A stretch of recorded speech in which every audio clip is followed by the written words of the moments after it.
Hi friends, welcome back to our channel. సువాసన కోసం కరివేపాకు కూరల్లో వేసుకున్నాం, కానీ దాని ఆకులు మాత్రం పక్కన పడేసాం.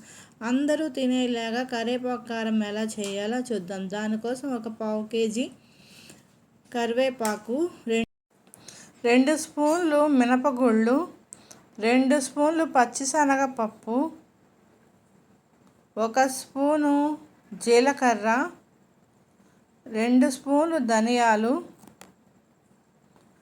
రుచికి సరిపడా సాల్ట్, ఒక 50 గ్రాముల ఎండుమిర్చి,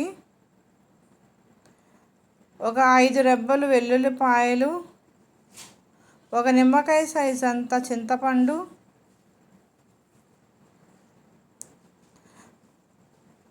కొద్దిగా 1/2 స్పూన్ దాకా మెంతులు, ఒక 1/2 స్పూన్ పసుపు. తయారీ విధానం: ఒక బాండీ పెట్టుకొని తగినంత ఆయిల్ వేసుకొని బాగా వేడైనాక దాంట్లో ముందుగా చెప్పుకున్న దినుసులన్నీ వేసుకోవాలి. మినపగుళ్ళు, పచ్చిశనగపప్పు, జీలకర్ర, మెంతులు, ధనియాలు వేసుకొని సన్నని మంట మీద గోల్డ్ కలర్ వచ్చే వరకు ఫ్రై చేసుకోవాలి. అంతే, ఇవి ఫ్రై అయిపోయినాయి. ఒక ప్లేట్లో తీసుకుందాం. తర్వాత అదే బాండీలో తగినంత ఆయిల్ వేసుకొని 50 గ్రాముల ఎండుమిర్చిని వేసుకొని సన్నని మంట మీద వేపుకోవాలి. మాడిపోకుండా వేపాలి, మాడితే చేదు వస్తాయని గుర్తుంచుకోవాలి.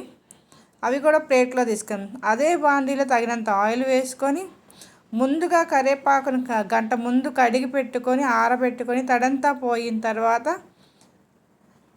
బాండీలో వేసుకొని సన్నని మంట మీద మధ్య మధ్యలో కలుపుకుంటూ కరివేపాకు మొత్తం డ్రై అయిపోయే వరకు ఫ్రై చేయాలి. దీనిలో చింతపండు వేసి ఇదంతా మెత్తబడిపోయే వరకు మగ్గించుకోవాలి. తర్వాత దీన్ని పక్కన పెట్టుకొని చల్లారి పెట్టుకోవాలి. ఒక ప్లేట్లో ఇవి చల్లారి పెట్టుకున్నవి తీసుకొని ఒక మిక్సీ జార్ తీసుకొని దాంట్లో ముందుగా వేయించుకున్న ఎండుమిర్చి దినుసులు మొత్తం వేసుకొని దానిలో పసుపు, రుచికి సరిపడా సాల్ట్ వేసుకొని మెత్తగా పౌడర్ లాగా చేసుకోవాలి. తర్వాత దీని మీద మిక్సీ మూత వేసుకొని దీన్ని మెత్తని పౌడర్ లాగా చేసుకోవాలి. పౌడర్ అయితే రెడీ అయిపోయింది. దీంట్లో వేయించి పెట్టుకున్న కరివేపాకు మొత్తం వేసుకొని మెత్తనిగా పౌడర్ చేసుకోవాలి. అంతే, కరివేపాకు పౌడర్ అయితే అయిపోయింది. ఇడ్లీలోకి, అన్నంలోకి చాలా టేస్ట్గా ఉంటుంది. Thank you for watching. మరిన్ని మంచి వీడియోల కోసం మా ఛానల్ చూస్తూనే ఉండండి.